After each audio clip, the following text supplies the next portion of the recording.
Hey everyone, welcome to the Autoimmune Dietitian YouTube channel. My name is Annie. I'm a registered dietitian and I work with clients mainly struggling with autoimmune diseases. So in my work with my clients, I help them use nutrition and lifestyle to improve their symptoms, get their energy back, feel better, reduce their pain, and ultimately get their lives back to where they used to be before they were diagnosed. So today we are talking about how you go about getting an autoimmune disease diagnosed. 10 to 20 years ago, autoimmune diseases were not that common. I remember not even knowing what I was being diagnosed with back in 2008. Unfortunately, the prevalence of these diseases are on the rise. It is estimated that 20% of the US population, or around 50 million people, have an autoimmune disease. Getting a diagnosis is the first step in managing your own disease. However, this can be super challenging. This talk is focused on how you can go about getting a proper diagnosis, why it's so difficult, and what you can do if you are feeling symptoms but not getting answers. So before I jump in, I just need to attach my usual disclaimer to this video that the information in today's talk is not the substitute for the diagnosis, treatment, or care of disease by a medical provider. This is for informational purposes only, so please consult your qualified health professional for any changes you make to your medical care. Why is getting a diagnosis so hard? So getting an autoimmune diagnosis can take months to even years to get a definitive answer. Many times people experience symptoms years before any disease markers show up in blood tests. The main issue lies in the fact that there is no one single test to detect autoimmune disease. Plus, many of the symptoms of autoimmune diseases can mimic other diseases, and not all diseases present with the same symptoms and characteristics. For most people, autoimmune diseases are very slow at progressing. Once the immune system becomes dysregulated and starts to not function properly, it could take months or even years or even decades for symptoms to show up. In fact, it takes an average of 4.6 years to get a proper diagnosis for an autoimmune disease. For some diseases, it can take up to a decade or more for symptoms to turn into diagnosable diseases. Lastly, the medical community often dismisses or ignores symptom complaints from those seeking help. In a study by the American Autoimmune Related Disease Association, or AARDA, 46% of patients were initially told they were chronic complainers or too concerned about their health when seeking help with underlying symptoms. In a study of lupus patients, 76% of them reported receiving misdiagnosis of their disease. Of those who received a misdiagnosis, 47% were diagnosed with a mental health condition, with health anxiety and hypochondriac being the most common label.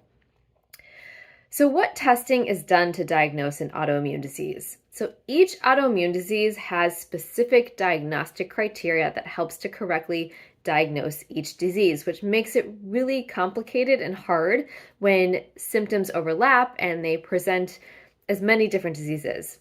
So in most cases, testing for antibodies is a convenient way to figure out if an autoimmune disease is present. However, many times antibodies can be positive before any symptoms occur. In addition, symptoms can occur without any antibodies present. This is called seronegative autoimmune disease. So it's complicated. There are a few other factors besides antibodies that practitioners will look at to help diagnose an autoimmune disease.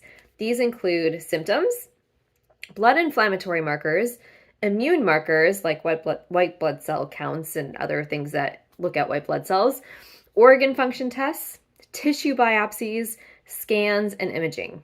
So if you are experiencing symptoms and doctors are not being thorough enough for you, here are some tests that you can ask for. And these are all basic blood tests. So if you have joint pain, neuromuscular or balance issues, dry eyes or mouth, and or a butterfly rash on your face, you want to ask for C-reactive protein or CRP, sedimentation rate or ESR, anti-nuclear antibodies or ANA, and rheumatoid factor tests. If you have weight gain or loss that's unintentional, fatigue or anxious energy, ask for a full thyroid panel and a full iron panel, including ferritin. If you have gastrointestinal issues, checking iron, folate, vitamin D, and vitamin B12 may help uncover absorption issues found in inflammatory bowel disease and celiac disease. A fecal calprotectin test may also be helpful in uncovering intestinal inflammation. It's important to note that these, with the exception of the calprotectin, are all blood tests. Additional scans, imaging, and other testing may be required to properly diagnose a disease. So why is getting a correct diagnosis important? So getting a correct diagnosis is really important for your treatment plan. Since conventional doctors are often siloed into specialties, knowing which autoimmune disease you have connects you with the correct specialist to figure out the most effective plan of action. This may include medication, additional therapies, and monitoring for ongoing disease progression. This also allows the person with the autoimmune disease to educate themselves on their disease so you know what to expect and when to speak up when you feel like your treatment plan isn't cutting it. Lastly, it connects you with others who are experiencing the same thing as you. Getting an autoimmune diagnosis is very scary. Surrounding yourself with others in your same situation can provide an immense amount of support during this difficult time. And it also allows you to explore alternative therapies to find the right mix of treatment options for you. So what should you do if you are in a gray area? So if you're still working on getting a diagnosis, there are a number of things you can start doing now to alleviate some of your symptoms. The first and foremost, which I 100% recommend, is connecting with an integrative or functional practitioner. Although autoimmune diseases are specific in nature, root causes and triggers are common across all autoimmune diseases. So addressing these early, even before you have a diagnosis, can really help to slow disease progression or even stop your disease from becoming a diagnosable one. Clean up your diet is my second biggest tip. What you eat plays a major role in calming down autoimmune disease symptoms. By figuring out your food triggers and focusing on nutrient-dense foods, you can start nourishing your body properly and supporting your immune system with all those vitamins and minerals to prevent further damage. Lastly, take a hard, close look at your life. Do you have a lot of stress in your day-to-day life? What about your sleep quality? Are you not getting enough sleep, or you're waking up multiple times throughout the night? What's your toxin and environmental exposure look like on a daily basis? All of these can affect how you feel, and by addressing each one, you can help improve your symptoms dramatically. So getting an autoimmune disease diagnosis can be both a blessing and a curse. Just know that whatever happens, there is a lot you can do to help your healing journey, whether or not you get a diagnosis tomorrow or 10 years from now. Continue to advocate for yourself, find a doctor who will listen to you, and trust your instincts. The only person who knows you best is you. So just to summarize, we focused today on how to get how do you generally diagnose an autoimmune disease.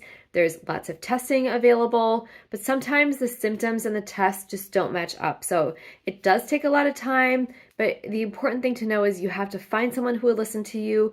You have to continue trusting yourself, continue to ask for questions, advocate for yourself, and really push to actually figure out what your underlying disease is. So if you would like more help managing your symptoms, your inflammation, or you just, you're looking to change your diet a little bit to get a little bit cleaner or healthier, I would love to chat with you. I offer free 15-minute discovery calls to learn about you, and you can learn about my process. So you can go to my website, annierubin.com, to book that free call. While you're there, you can go to my resources page. I have lots of free downloadable guides on there, so check those out. And then lastly, you can sign up for my weekly newsletter that comes to your inbox every Thursday. I always include great tips on managing your autoimmune disease or inflammation with diet and lifestyle, so check that out as well. If you enjoyed this video, please hit the subscribe button. These come out every week. I'm always talking about something related to autoimmune disease, diet, lifestyle, and if you have topics that you're interested in learning about, shoot me a message. I would love to learn about what you are curious about and make a video about it. So thank you again for joining me, and I will see you next time.